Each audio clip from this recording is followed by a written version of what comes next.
Gracias por continuar con TVD Primera Plana y seguirnos a través de las diversas plataformas que tenemos para usted. La intención de espacios como este o de conversaciones como la que voy a tener en unos momentos más es precisamente llevarle información que le sea de utilidad. Y me da mucho gusto recibir esta tarde aquí en el estudio a Jesús Eberto Madrid Durán.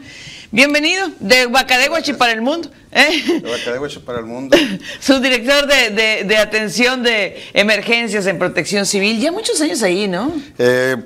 Afortunadamente, 13 años, ahora en junio cumplimos ayudando a la gente y tratando de que haya menos peligros y pues las salvaguardas siempre de las personas y sobre todo de las personas, los menores, que son los que más accidentes tiene. Sí, ya está próximo el periodo vacacional y el periodo vacacional muchas veces es hasta cierto punto sinónimo de peligro, ¿no?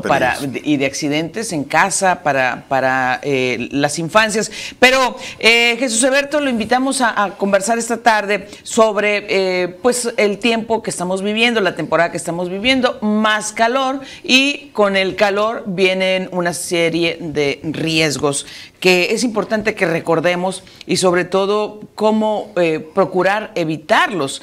¿Y qué destacarías, Jesús Eberto, de los principales riesgos que ustedes desde Protección Civil atienden en esta temporada? Ok, bien lo dijiste, la temporada vacacional, en la cual pues entran la mayoría de los estudiantes, pues se incrementa la estancia en casa, por lo tanto se incrementa el consumo eléctrico y pues la misma temporada de calor aquí en el estado pues nos hace ya prender los aires acondicionados, nos hace tener la televisión o los centros de entretenimiento, que eso es lo que causa más accidentes dentro de una casa, que son los cortocircuitos. Los cortocircuitos, ¿por qué? ¿Porque el cable está en malas condiciones o porque sobrecargamos la demanda de energía? La mayoría de los accidentes son por sobrecargas de consumo.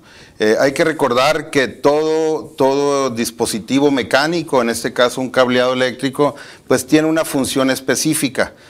Normalmente una casa cuando la construyen le ponen un tipo de cableado que es para un uso normal o común, pero al nosotros instalar equipos de más consumo, que consumen más electricidad, ese cableado no es suficiente, tendríamos que hacer unas adecuaciones, pero ahí caemos en esos errores por mientras, o no tienes más barato, o a veces, acuérdense que todo tiene una vida útil y tenemos 10, 15 años en una casa y nunca le hacemos una revisión a esos cableados, que en la mayoría de los casos ya tienen algún daño precisamente por una sobrecarga, altas o bajas de tensiones en nuestro sistema de transmisión eléctrica, o incluso sobrecargar ciertos enchufes porque pues la distribución de los muebles o algo en la casa están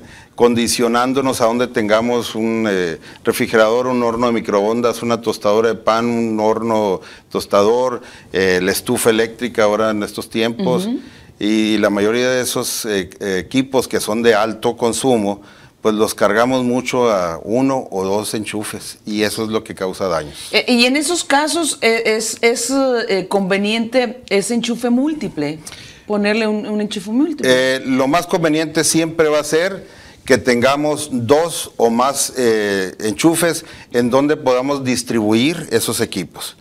Y luego, dentro del cableado que hay, pues hay ciertos grosores o ciertos cables que son para un tipo de equipos y otros para otros. Un aire acondicionado requiere un cableado de grosor 4, le dicen, es un cable grueso que va a soportar esa carga de electricidad que requiere ese equipo. En cambio, un refrigerador, pues ya lo pudiéramos poner a lo mejor con un cable 8, ¿sí? Pero la diferencia en costo de un 6 de un 4 a un 8, pues sí es algo, pero sabemos que hay que siempre instalar lo adecuado, no lo más barato. Entonces, nosotros les pediríamos mucho a la gente, si vas a hacer instalaciones o adecuaciones en tu casa, hay que revisar ese cableado. Sí. Si es el adecuado para lo que tú piensas instalar. Porque ya de antemano sabemos, si vamos a hacer una ampliación de la sala, pues es porque voy a poner un centro de entretenimiento o es donde mi hijo va a conectar sus equipos de videojuegos o X o Y. Entonces hay que saber si ese cableado es el adecuado para que se instale. Y evidentemente, pues en estos casos hay que recurrir a profesionales. Así es. Sí, porque para no correr riesgos. Eso es en cuanto a la electricidad. Por otro lado, supongo que el gas también es lo que provoca. Me estoy imaginando, por ejemplo, el cilindro de gas en el rayo del sol, en estas temperaturas de casi 50 grados en cierta etapa del año en Sonora. Híjole, ¿qué pasa? ¿Qué pasa? Igual, Soledad, desafortunadamente aquí en Hermosillo tenemos muy seguido los flamazos en casa. Flamazo nosotros le decimos cuando hay un escape de gas y por alguna fuente de calor se enciende ese gas que se ha desparramado y ocasiona daños muy serios. La muerte es lo más serio, daños a tus viviendas. Entonces, es otro de los dispositivos mecánicos que tenemos que estar revisando como mínimo cada 2 años. El gas es un material muy necesario, pero muy peligroso. ¿Es menos peligroso el gas natural? No, ese es igual. Es igual. Es igual. Al final son dos en este caso productos, pues que pueden ocasionar o que son flamables, que ocasionan en la combustión una fuente de calor, que al tener una fuga, porque hay que recordar, gas natural, las tuberías que te instala la compañía llegan hasta la orilla o el cerco de tu casa. El resto de esa tubería la instalas tú y tú eres el responsable. En el caso de un gas LP es igual. La compañía de gas es la responsable de darte un cilindro o de darte un servicio adecuado. Que no hay que perder de vista que el que tiene que revisar que me den un equipo adecuado y un servicio adecuado, pues somos los mismos propietarios de la casa. Digo así pues en un tono de broma, a veces le decimos al muchacho, sí, instálalo ahí atrás y lo revisas, y no nos cercioramos que sí lo haga, porque hay que recordar que un cilindro de gas pues es algo delicado, que a veces tienen un mal manejo, los golpes, o lo tenemos en un lugar inadecuado, perdón. Entonces, nosotros los propietarios o los responsables de esa vivienda debemos de ser los que estemos 100% seguros de que ese se revisó, de que sí está en un lugar seguro. Y hay que entender que a lo mejor no todos estamos en ese ámbito de saber si está o no está bien colocado o es lo correcto, pero para eso existen las personas pues profesionales que tú puedas contratar o pedir el que te hagan esas revisiones, porque hay que recordar que es nuestra casa.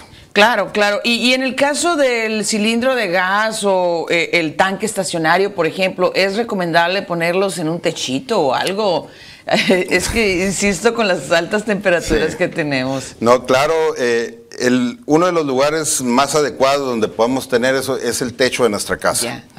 Por supuesto que si lo tenemos a la intemperie, pues tenemos el riesgo de que ese sol tan inclemente que tenemos aquí en el estado pueda calentar o subir la temperatura del producto que está dentro de ese tanque.